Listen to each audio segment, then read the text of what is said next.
Bir bıragy hülle bilen bezerler, altın, kümüş, kızıl, ýaşyl düzerler. Dört berişte dirili ban gezerler, Muhammed kabryna gelse gerektir. Seda çıkar perişteleň perinden, lebbey diýip turup geler yerinden.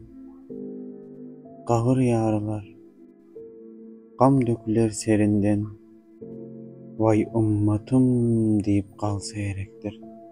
Mahtum Gulişanyň gelse gerektir diýen goşgusynyň dowam edýär okumana bugün 5-nji bölümine geldik. Her bölümde 2 setirini okap, 2 bendini okap, elimizden geldiğince düşündürmäne sinnaşýas.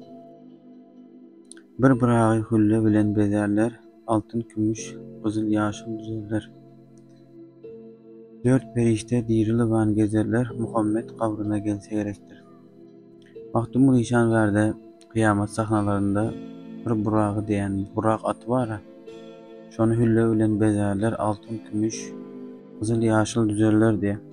Burak atyny bezep peygamberimize taýinleýarlarmy, näme diýjek boldy, şoňa tam düşünmedim. Dört perişte dirili ban gezerler. Dört perişte beýik periştelerden Ezrail, Mikail, İsrafil, şu ýene bir perişte Azrail. Hemmesinin şu dört perişten dirili ban gezjekligini kıyamet sahnalaryndan anlatýar. Seda çıkar perişteleň perinden, lebbey diýip turup geler yerinden. Perişteler İsrafil börde, İsrafil sura üflenden soň seda çıkýar süründen. Sonda her kim gabrdan galy, lebbey diýip, yani Allahyň öňünde hasap bermäni, gabrdan galjaklygyny habar berýär Mahtum Gulişan. Gabr ýarylar, kum döküler serinden, Vay ummatym diýip galsa gerekdir. Berde Mahtum Gulişan bizim Peygamberimiz Muhammed Mustafa sallallahu aleyhi ve sellemin gabrdan galanda vay ummatym diýip birinji sözüni ümmetim, yani biz musulmanlar boljaklygymyzy aýtdy.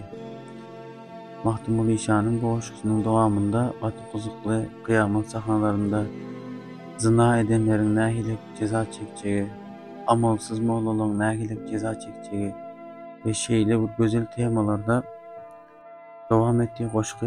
İnşallah bugün 5-nji bölümde her gün bir bölüm goýmany özüme hedef etdim. Eger goşgular size peýdaly bolýan bolsa, like basyp kommentariýalarda öz pikiriňizi bildirip, beğenip, takip edip bilersiňiz. Ýok, göňüňize ýakmaýan bolsa, janyňyz sag bolsun.